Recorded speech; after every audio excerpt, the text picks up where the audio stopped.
নমস্কার বন্ধুরা, আমি আবার হাজির হয়েছি একটি নতুন ব্লগ নিয়ে। এটি আমরা 2021 সালে যখন ডুয়ার্সে যাই সেই সময়।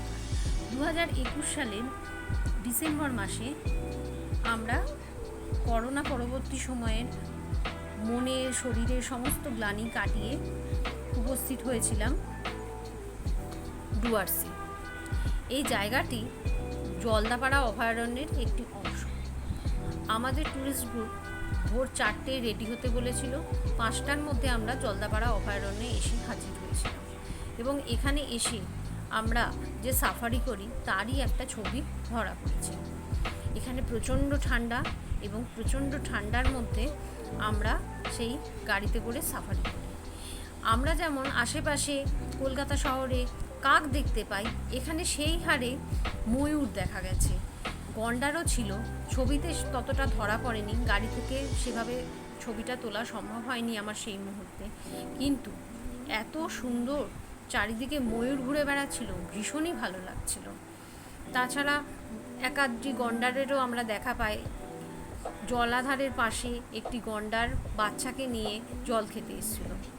দেখুন চারদিকে কি সুন্দর, আস্তে আস্তে ভোর থেকে সকাল হয়ে উঠছে, সূর্যের আলো ফুটে উঠছে চারদিকে। জলদাপাড়া অভয়ারণ্যের ভেতর এত সুন্দর পাখির ডাক আমরা পেয়েছিলাম যে আমাদের সকালটা মন ভরে গেছিল, এত ভালো লাগছিল যে কি বলবো। তারপরে আমরা গাড়ি করে এগোতে এগোতে একটা ওয়াচ টাওয়ারের কাছে পৌঁছলাম। ওয়াচ টাওয়ারের ওপর থেকে অনেক কিছু দেখার চেষ্টা করেছিলাম ঠিকই, কিন্তু আমরা পাইনি। কিন্তু আমরা মাটি থেকেই গন্ডার এবং ময়ূর, হরিণ এইগুলো দেখতে পেয়েছিলাম। আর চারদিকে পাখির কিচির মিচির মনটাকে একবারে ভরিয়ে তুলেছিল।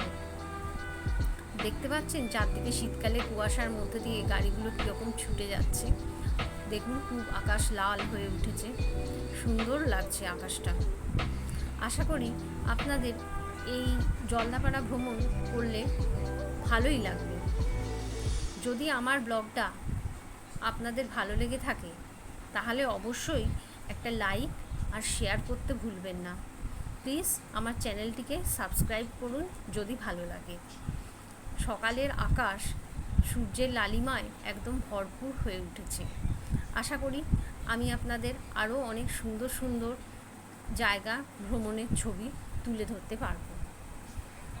সুতরাং সাথে থাকবেন, ভালো থাকবেন, সঙ্গে থাকবেন। আবার দেখা হবে একটি নতুন ব্লগ নিয়ে।